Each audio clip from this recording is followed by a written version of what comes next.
Hello and welcome back to my channel, dear friends. In my previous video I have explained chapter number 2, the pot maker. Now today I am going to explain about the question answers related to the textbook. So here let's see question number 1, describe the process of pot making followed by expert pot makers as observed by Centilla. So here what they are asking, let me explain about the question. यहाँ पे पूछ रहे हैं that वो पूरा process बोलो कैसे pot को बनाया जाता है, किसके द्वारा, एक्सपर्ट के द्वारा। और ये कौन से बात बोल रही है, जब सेंटिलिया माँ के मना करने के बावजूद वो जाके छिप छिप के देखती थी एक्सपर्ट को पॉट बनाने, एक्सपर्ट्स को पॉट बनाने का। तो वही प्रोसेस बोल रहे हैं कि सेंटिलिया ने क्या देखा था, किस तरीके से पॉट को बनाया जाता है। तो let's see, Sentilia keenly observed that the clay was first mixed with water and pounded in a bamboo cylinder until it was soft and malleable.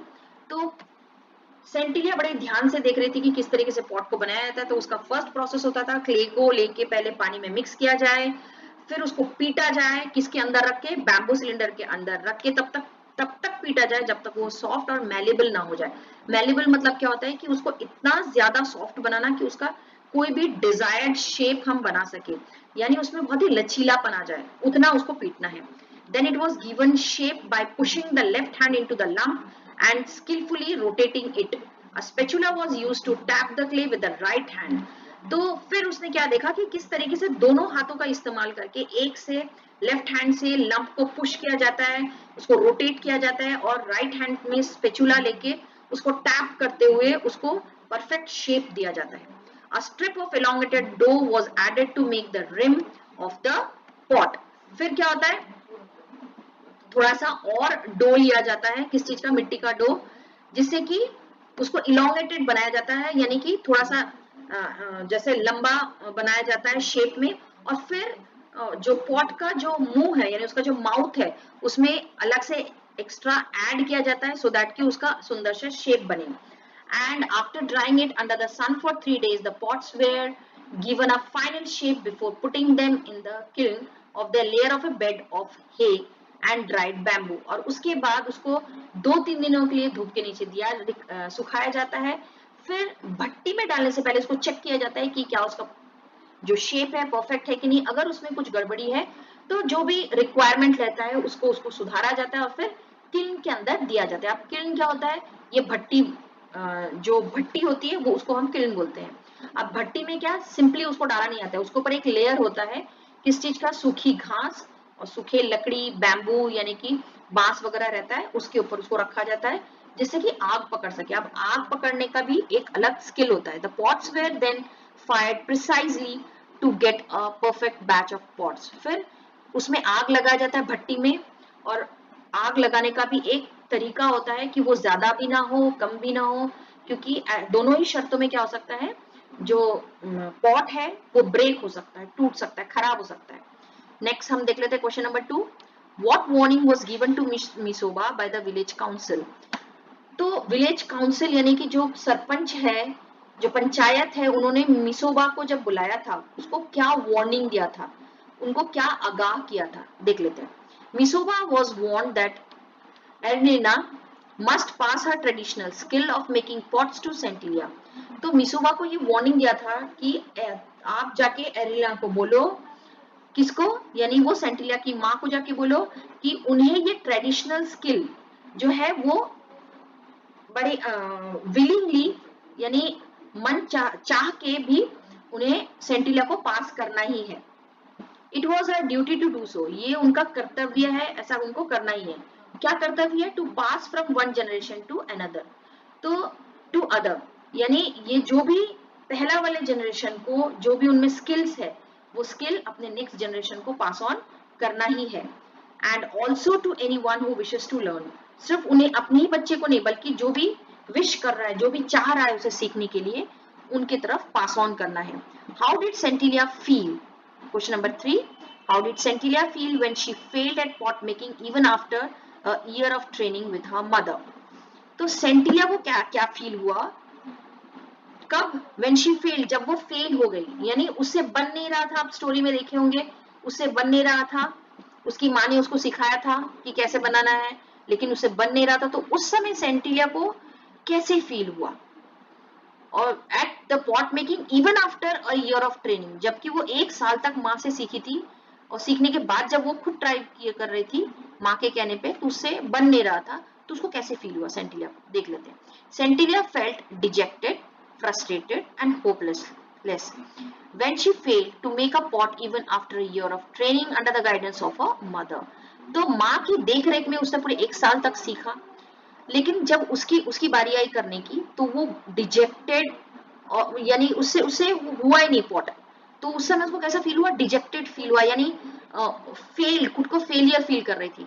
Frustrated यानी चिड़चिड़ापन लग रहा था, एंड होपलेस, तो होपलेस लग रहा था यानी निराशावादी, यानी कोई जिसमें कोई आशा ना हो, क्योंकि उसे ये फील हो रहा था मैं 1 साल तक सीखी और अब क्या, मुझसे एक पॉट तक नहीं बन रहा, उसको ऐसा फील हो रहा था. She must have thought that she was a failure when she watched her mother effortlessly making the pots while she was unable to make a single one. तो उसे और बुरा लग रहा था, और ज्यादा फेलियर फील हो रहा था, क्योंकि उसने देखा कि उसकी माँ तो बड़े ही आराम से बना रही थी, पॉट के बैचेस बना रही थी, और जब उसका टर्न आ रहा था वो एक सिंगल पॉट तक नहीं बना पा रही थी, इसलिए उसे बहुत ही डिजेक्टेड फील हो रहा था.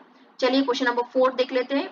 Onula stood there for a long time as if trying to observe a new phenomena. Explain. Onula आपको याद होगा, she was that lady that जहाँ पे सेंटिला जाती है कुछ दिनों के लिए रहने के लिए, उनके ट्रेडिशन के हिसाब से जब लड़कियां बड़ी हो जाती हैं तो उनको भेजते हैं डॉर्मेटरी में, वहां ओनुला थी. यस, उसी की बात कर रहे हैं कि जब उसकी माँ की डेथ होती है, ओनुला आती है उससे मीट करने के लिए, तब वो एक अलग चीज देखती है. कहाँ पे, सेंटिलिया के घर पे. तो वो क्या फेनोमेनन था, वो न्यू फेनोमेनन क्या था देख लेते हैं. ओनुला saw the 2 rows of perfect pots. She realized that one of the rows of perfect pots were made by Centilla. तो ओनुला ने देखा वहां पे 2 परफेक्ट पॉट्स बने हुए, 2 रो में परफेक्ट पॉट्स बने हुए हैं. एंड शी रियलाइज, यानी उसने फील किया, उसको समझ में आ गया कि ये सेंटिलिया ने ही बनाया. ऐसा उसको क्यों लगा, बिकॉज क्योंकि 2 बैचेस में जितने पॉट थे, एक दिन में कोई एक इंसान इतना सारा पॉट्स बना ही नहीं सकता, है ना. और उन्हें क्यों लग रहा था एक ही दिन में बनाए, क्योंकि दोनों ही रो के जो पॉट्स थे वो गीली थी, पूरी तरीके से सूखी नहीं थी, तो इसीलिए उन्हें पता चल गया था कि वो एक ही समय में बना हुआ है, एक ही दिन में बनाया हुआ है, तो एक इंसान के लिए पॉसिबल नहीं है, इसीलिए उन्हें पता चल गया था ओनुला को कि ये सेंटिलिया ने बनाया है. It was a remarkable achievement because Centilla had struggled to make pots for entire year. और वो देखिए ओनुला बहुत ही खुश हुई और उन्हें लगा, बहुत ही वो सरप्राइज्ड हुई कि सेंटिलिया इतने अच्छे, यानी उसके माँ के बराबरी में वो पॉट्स बना रही है. क्यों उनको बड़ा ही अजीब लगा, क्योंकि सेंटिलिया पूरे 1 साल तक उन्होंने स्ट्रगल किया पॉट बनाना सीखने के लिए, लेकिन वो बना ही नहीं पा रही थी, है ना. तो इसीलिए वो बहुत ही सरप्राइज्ड हो गई थी. The traditional skill of pot making was passed on to Centilla. और जो एक ट्रेडिशन रहता है कि जो स्किल जो है, निपुण जो भी कुशलता है, एक जनरेशन जो है दूसरे जनरेशन को पास ऑन करके जाती है, तो वो चीज उन्होंने ये फील किया कि उसके माँ मरने से पहले जो है अपना जो स्किल है वो अपनी बेटी को पास ऑन करके ही गई है. This was extremely significant phenomena as the skill had been effectively transferred from one generation to another. और ये बहुत ही सिग्निफिकेंट था, ये जो फेनोमेनन था बहुत ही इंपॉर्टेंट था, क्योंकि सिग्निफिकेंट यानी इंपॉर्टेंट होता है, इंपॉर्टेंट था क्योंकि जो स्किल था यानी जो निपुणता था वो उसकी माँ से सेंटिला को ट्रांसफर हो गया था, है ना. बड़ी ही अच्छे तरीके से एक जनरेशन से दूसरे जनरेशन में पास ऑन हो गया था, इसलिए ये बहुत ही इंपॉर्टेंट फेनोमेनन था. देख लेते हैं हम next question. The tradition and history of the people did not belong to any individual. What does this symbolizes? तो जो पूछ रहे हैं यहाँ पे, जो ट्रेडिशन और हिस्ट्री, तो जो भी हमारा ट्रेडिशन है या हिस्ट्री है, किस चीज का, किसी आगे के जनरेशन का जो भी हिस्ट्री है या ट्रेडिशन है, did not belong to any individual, किसी एक इंसान के लिए बिलोंग नहीं करता है, यानी वो किसी एक की अधिपत्य नहीं होती है, वो पूरी कम्युनिटी की उसमें अधिकार होता है. तो व्हाट डज दिस सिंबलाइज, ये क्या जताना चाह रहे हैं. This statement symbolizes that traditional skills and crafts belong to the entire community and it was the collective responsibility of each generation to preserve and pass them on to the next generation. तो जो भी कला है और कला है या निपुणता है, कुशलता है, वो किसी एक का अधिपत्य ना होके वो पूरी कम्युनिटी का यानी पूरे समाज का उसमें एक अधिकार होता है। तो ये उनकी रिस्पॉन्सिबिलिटी होती है कि वो एक जनरेशन से उसको प्रिजर्व यानी हर एक जनरेशन उसको प्रिजर्व करे यानी उसको बचाए और अपने आने वाली पीढ़ी को पास ऑन करे। Even the village council too conveyed that willingly experts must teach cultural heritage and skills to the next generation. यहाँ तक कि जो सरपंच थे, जो पंचायत था, उन्होंने भी वही चीज वही कन्वे किया था, वही बात मिसोबा को बताया था यानी सेंटिला के पिताजी को कि एक्सपर्ट्स को जो भी जिस भी चीज में जिस भी फील्ड में कोई भी एक्सपर्ट हो उनका ये कर्तव्य बनता है कि उनके जाने के पहले अपना जो भी हमारा कल्चरल हेरिटेज है या स्किल्स है, एक्सपर्टाइज है, वो नेक्स्ट जनरेशन को हमें सिखाना ही चाहिए। और वो क्यों होना चाहिए? So that they outlive individual and is preserved across generation, जिससे कि आने वाला जनरेशन उसे सीखे और नेक्स्ट जनरेशन को पास ऑन करे। इस तरीके से ही हमारा जो कल्चर है वो एक से दूसरे में जाता ही है। So the wealth isn't money, तो क्या बोल रहे हैं, और ये इसलिए हम नहीं सिखाते हैं, एक जनरेशन दूसरे जनरेशन को इसलिए नहीं सिखाता कि उससे पैसे सिर्फ पैसे कमा सके। तो क्या बोल रहे हैं, वेल्थ इजंट मनी, यहाँ पे जो भी हम सीख रहे हैं वो सिर्फ पैसा नहीं है या फिर फेम नहीं है यानी हमारी प्रख्याति नहीं है। For a one person it's the living heritage that survive because the whole community protects it. तो ये जब हम पास ऑन करते हैं, उसको प्रिजर्व करते हैं, तो ये जो एक हमारा जो हेरिटेज है, हमारा जो ट्रेडिशन है, वो क्या होता है, वो प्रिजर्व रहता है, वो बचा हुआ रहता है। और सिर्फ प्रिजर्व करने का किसी एक इंसान का ही काम नहीं है, पूरी कम्युनिटी का ये काम है, यानी पूरे समाज का ये काम है कि उसे हम बचाए रखें और आने वाले जनरेशन को सिखा। Next question number 6, what is the significance of the concluding line of the story, a new pot maker was born. तो जब लास्ट में आप स्टोरी जब पढ़ेंगे तो आप क्या देखेंगे, लास्ट में एक लाइन लिखा गया था कि a new pot maker was born, एक नया पॉट मेकर तैयार हो चुका है। इसका मतलब क्या बोलना चाहते हैं, तो देख लेते हैं। The last line signifies that the tradition of pot making did not die with Erinla but it will continue to be preserved by Sentilia her daughter. तो क्या बोल रहे हैं, जो पॉट मेकिंग का जो इतना सुंदर जो हमारा कल्चर है, जो ट्रेडिशन था, तो वो उसकी माँ के साथ खत्म नहीं हो गया, बल्कि वो आज जो है वो अभी भी जिंदा है। उसकी माँ के मरने के बाद भी वो जो कला है वो जिंदा है। कैसे? उसकी बेटी के द्वारा, क्योंकि उसकी बेटी ने भी परफेक्टली पॉट बनाना सीख लिया था। Despite her initial struggle, Sentilia was finally emerged as an expert pot maker and will protect and continue the traditional method of pot making. तो सेंटिलिया, उसको स्टार्टिंग में तो बहुत सारा स्ट्रगल करना पड़ा, बहुत सारे हार को उसे फेस करना पड़ा। इनिशियल स्ट्रगल यानी जब शुरुआती दौर में उसे बहुत सारा स्ट्रगल से गुजरना पड़ा, बट आखिर में जाके वो बहुत ही एक्सपर्ट पॉट मेकर बन गई।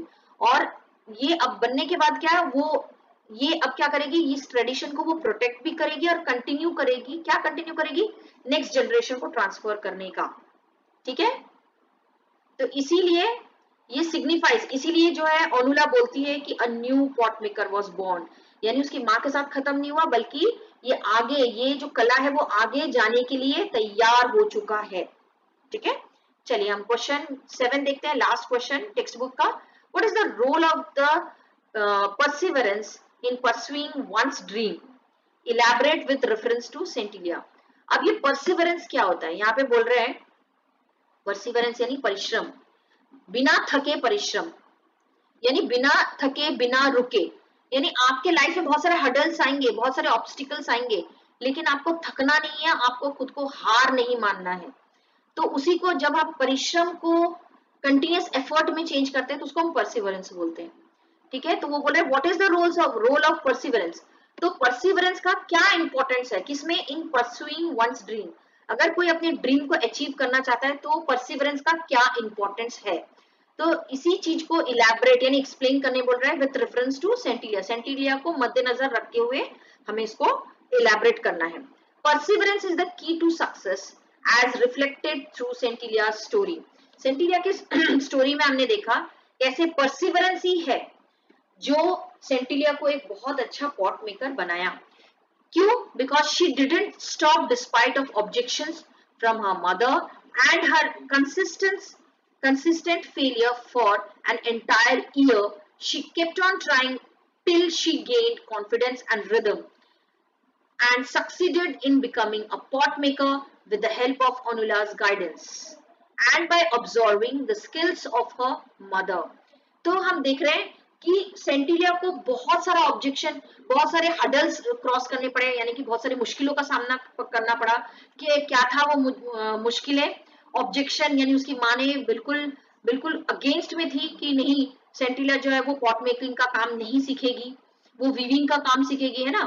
And consistent failure for entire year, और पूरे 1 साल तक माँ से सीखने के बावजूद भी वो पॉट नहीं बना पा रही थी, है ना. तो यानी कितने सारे फेलियर्स उसने देखा, but she kept on trying, लेकिन वो रुकी नहीं, थकी नहीं, वो कंटिन्यू सीखती ही रही. टिल शी, और वो तब तक करती रही टिल शी गेन कॉन्फिडेंस, जब तक उसके अंदर कॉन्फिडेंस नहीं आया और रिदम नहीं आया. यानी पॉट को बनाने का भी एक रिदम, हर चीज का, एक कला का एक रिदम होता है ना, वो यानी बनाने का एक तरीका होता है. तो वो जब तक उसने सीखा नहीं तब तक वो रुकी नहीं.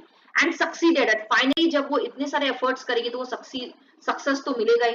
And she succeeded in becoming a pot maker with the help of Onula's guidance. And finally Onula के गाइडेंस में उसने वो कॉन्फिडेंस खुद के अंदर वो बिल्डअप किया.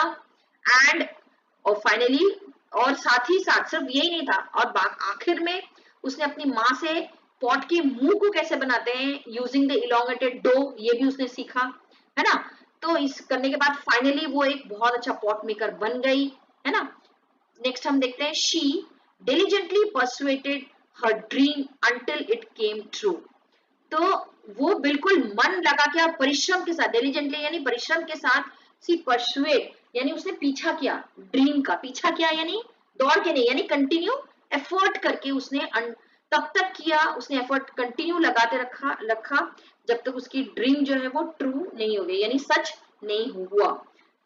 तो I hope you all have understood the question answers of the text and I hope I have explained it well. So do not forget to subscribe my channel and share with your friends.